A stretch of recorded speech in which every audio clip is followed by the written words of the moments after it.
V drugem delu oddaje o zlorabah na spletu, kjer je pravo morje oglasov, v katerih znani Slovenci ljudi prepričujejo, da nima v finančne naložbe, pa v nakupe prehranskih dopolnil ali zdravil.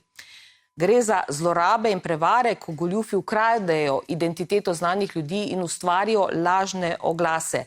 Med zlorabljenimi so tudi zdravniki, izdelki, ki jih goljufi ponujajo v teh oglasih, pa lahko ogrozijo zdravje ljudi. Več Duška Lah. Lažne spletne strani, kjer zlorabijo zdravnike, so različne. Od čiščenja krvi do znižanja pritiska do prehranskih dopolnil, ki lahko ogrožajo zdravje. Za znanega zdravnika so pripravili celo lažen intervju.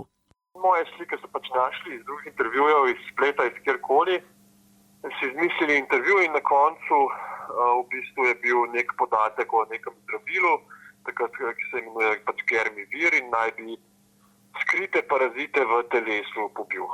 Poudarja še, da je oglas z lažno identiteto zelo težko odpraviti, saj mora žrtev dokazovati resnico. To se seveda pol odstrani in ta firma neka anonimna to plača nov oglas in vrti dalje. Tako da je dejansko ta boj proti temu izjemno otežen. Ker se v takih primerih izdelkom pripisujejo nedovoljeni učinki zdravljenja in preprečevanja raznih bolezenskih stanj, gre za izkoriščanje in prevaro potrošnikov. Predstavlja pa lahko tudi veliko tveganje za zdravje, opozarjajo. Zdravnik se ne bo oglašal, da prodaja neko zdravilo. Pri nas tega načina preskrbe z zdravili ni, pa še specialnost je ponavadi popolnoma drugačna. Pred naročilom ni vedno možno preveriti ponudnika, saj ta ni razkrit. Pričevanja uporabnikov pa so izmišljena. Zato v Zvezi potrošnikov pravijo, da moramo biti zelo previdni in zlorabo prijaviti tržnemu inšpektoratu. In ko tržni inšpektorat ugotovi nepošteno poslovno prakso, ima potrošnik pa 5 let časa, da odstopi od pogodbe in zahteva vračilo kupnine in tudi morebitne nastale škode. Tudi tržni inšpektorat svetuje premišljene nakupe na spletu. Če imajo premalo podatkov, tudi ne morejo uvesti postopkov. Delo pa jim otežujejo tudi ponudniki, ki so prijavljeni v tujini. Inšpektorat po zdajšnji zakonodaji ne more blokirati zavajajočih spletnih strani. Točnih podatkov zlorab zdravnikov inšpektorat nima, so pa potrjeni vsaj 4 primeri iz UKC v Ljubljani, ko so ženske jemale topilce maščob in zbolele. Eni izmed njih so morali celo presaditi jetra. Zato previdno z jemanjem prehranskih dopolnil ali zdravil, ki vam jih ni odobril zdravnik. In naši gosti sta zdravstvena inšpektorica Andreja Mojškrc in odvetnica doktorica Nina Cek. Dobro večer obema. Torej, med zlorabljenimi poklici bi lahko rekli, seveda niso samo zdravniki, smo tudi novinarji, predstavniki številnih drugih poklicev, govorimo seveda o teh spletnih zlorabah. Koliko ljudi se obrača na vaš inšpektorat s takšnimi primeri in kako obsežna je ta težava? Ja, čedalje več ljudi se obrača in mi ugotavljamo, da je ta problematika čedalje obsežnejša. Eden od vzrokov bi bil lahko tudi ta, da so tovrstni oglasi preveč dostopni, preveč lahko dostopni, ker se večinoma pojavljajo na različnih novinarskih, teh novičarskih portalih pravzaprav, ker te novičarski portali določen del vsebine svojega prostora oddajajo agencijam za oglaševanje in te agencije pač različne oglase tam objavljajo, nihče ne preverja, kaj se pravzaprav tam objavlja. Tega je preveč in preveč je lahko dostopno. Ampak tukaj so nekatere poteze že bile storjene, pravzaprav v dobro, bi lahko rekli, v večjo varnost potrošnikov, drži? Ja, drži, tudi mi take prijave obravnavamo, če le ne peljajo v tujino, ker tam pač nimamo pristojnosti, drugače pa osveščamo potrošnike, obveščamo o tem na naši spletni strani in se trudimo, da bi jih osvestili v tej smeri, da ne bi izdelkov kupovali. Gospa Cek, vi ste zastopali zdravnika Davida Zupančiča, torej v postopku proti podjetju, ki je zlorabilo njegovo identiteto. Povejte, in bili ste uspešni. Kaj je pogoj za uspeh? Torej, pogoj za uspeh je v tem primeru praktično sreča, ker je bila ta pravna oseba registrirana v Republiki Sloveniji. Torej, uspeli smo s tem, da smo se v postopku mediacije pač poravnali, dosegli odškodnino za gospoda Zupančiča in hkrati tudi opravičilo. Opravičilo naj bi bilo objavljeno na spletni strani, pri čemer pa moram povedati, da v tem delu tale obveza še ni izpolnjena. Ampak rekli ste, sreča je bila to, da je bilo podjetje slovensko. Kaj to pomeni? Da če bi bilo podjetje tuje, da bi bil ta sodni pregon težji? Absolutno. Še vedno bi bilo pristojno slovensko sodišče, ker je v bistvu škoda storjena na območju Republike Slovenije, ampak bi zelo težko verjetno prišli potem do končne izvršitve, kajti najti neko osebo v nekem tretjem svetu, se veste, je zelo težko. Ampak večina teh zlorab prihaja od podjetij, ki niso na območju Slovenije, drži? Drži. Primeri, ki jih mi obravnavamo, skoraj praviloma vodijo v tujino. Problem je v tem, da v Evropski uniji imamo sisteme obveščanja in medsebojnega komuniciranja s pristojnimi organi znotraj držav Evropske unije, kadar pa je storilec izven Evropske unije, pa pristojnosti nimamo. Zato smo potem v velikih težavah, bi lahko rekli, torej neko območje sive ali pa črne ekonomije, bi lahko rekli, in zelo nevarno območje. Zakaj so tovrstni nakupi lahko nevarni? Videli smo v prispevku, zadeve lahko dejansko grozijo življenje.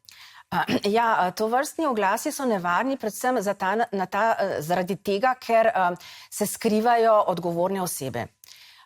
Prvo pravilo pri kupovanju prehranskih dopolnil na spletu je, da je treba preveriti ponudnika. Se pravi, ko se potrošnik odloči, da bo kupil neko prehransko dopolnilo na spletu, naj najprej pogleda, kdo je ponudnik. Te podatki morajo biti dostopni. Če niso vidni na prvi pogled, je treba preveriti splošne pogoje. Tam je navedeno, katero podjetje upravlja s to spletno trgovino. Če tega podatka ni, potem nakup odsvetujemo. Zato, ker ta podjetja se skrivajo z namenom, da se izognejo nadzoru. Ampak vi tudi torej ta prehranska dopolnila dejansko preverjate in ugotavljate, da lahko povzročijo velike zdravstvene težave. Mi vsako leto tudi vzorčimo izdelke, ki se ponujajo preko spleta. Kaj to pomeni? Kupite prek spleta? Kupimo s skrito identiteto, nam to zakonodaja omogoča in večinoma se izkažejo za problematične prehranska dopolnila namenjena za povečanje spolne moči. Ta prehranska dopolnila velikokrat vsebujejo učinkovine zdravil, kar je pa tvegano zaradi tega, ker seveda niso deklarirane. Potrošnik, ki jih zaužije, ne ve, da je zaužil tudi učinkovino zdravil in te zdravila imajo pa vedno tudi stranske učinke in to je nevarno za zdravje. Gospod Sek, kako naj ravnajo kupci torej pri nakupu? Dejali ste pomembno, da je v Sloveniji, vi ste dejali za vas, torej za tiste, ki se želijo, torej ki se spustijo v pregon tovrstnih nevarnih dejanj, vi ste dejali zelo malo teh ponudnikov je v Sloveniji, ampak kaj je pomembno, če se nekdo vendarle torej odloči za takšen nakup, da obdrži račun, kaj? Ja, glejte, potrošnik praktično do dostave ne ve, katera pravna oseba mu je ta produkt poslala. Šele ko prejme produkt, vidi na računu, ali je to slovenska pravna oseba ali ne. Pomembno je, da račun shrani in smiselno bi bilo, jaz tudi vidim rešitev nekako v tej smeri, da bi se potrošniki povezali in preko Zveze potrošnikov Slovenije začeli mogoče z vlaganjem kolektivnih odškodninskih tožb oziroma kolektivnih opustitvenih tožb tudi. Koliko ljudi se odloči za posamezne tožbe? Kako pogosto se srečujete s tem? Ste strokovnjakinja za zdravstveno pravo, bi lahko rekli?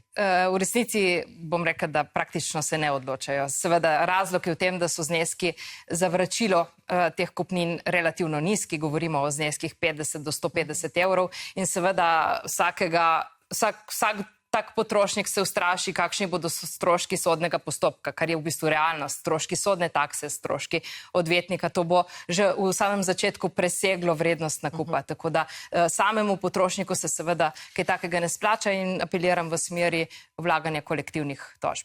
Kaj svetujete kupcem, potrošnikom, ki to spremljajo, na kaj naj bojo še posebej pozorni? Nekaj smo o tem že govorili, vi ste dejali, preverijo naj identiteto, da gre za nekega zaupanja vrednega ponudnika, bi lahko rekli, kaj še svetujete v tem postopku? Pravzaprav so te tvegane spletne strani nekako na enak način, na zelo podoben način ponujajo svoje izdelke pred nakupom. Kot praviloma najprej kupec dobi nek velik popust. Potem ves čas se prikazuje število izdelkov, ki je omejeno, ki nekako, da naj bi se kupec hitro odločil, da vsak dan, ko se odpre spletna stran, je zadnji dan akcije. Nekako to na ta način prisiljujejo k nakupu in to so tudi znaki, da gre za take goljufive prakse. Katere so najbolj ranljive skupine kupcev? Kaj opažate? Ja, definitivno starejši, tisti, ki so manj vešči, tudi računalnika. In opažamo, da velikokrat ta prehranska dopolnila se predstavljajo kot zdravila. Pač povprečen potrošnik dobi vtis, da gre za zdravilo in predvsem za razne kronične bolezni, kot so sladkorna bolezen, visok pritisk, povišan holesterol in to cilja nekako na te šibkejšo populacijo, občutljivejšo, tako da to je še posebej obsojanja vredno. Hvala obema. Ste želeli še nekaj dodati? Mogoče še to, da bi apelirala tudi zdravnikom, naj vlagajo zahtevke, sploh če gre za pravne osebe v Republiki Sloveniji, naj se odločajo za predlog za pregon, konec koncev imamo tudi kaznovalno pravno zakonodajo, torej po kazenskem postopku, da pridejo tudi sami do neke odškodnine, satisfakcije, kajti prizadet je njihov ugled. Gre za pač strokovne avtoritete z vsem in pač je potrebno, da tudi sami kaj storijo v tej smeri.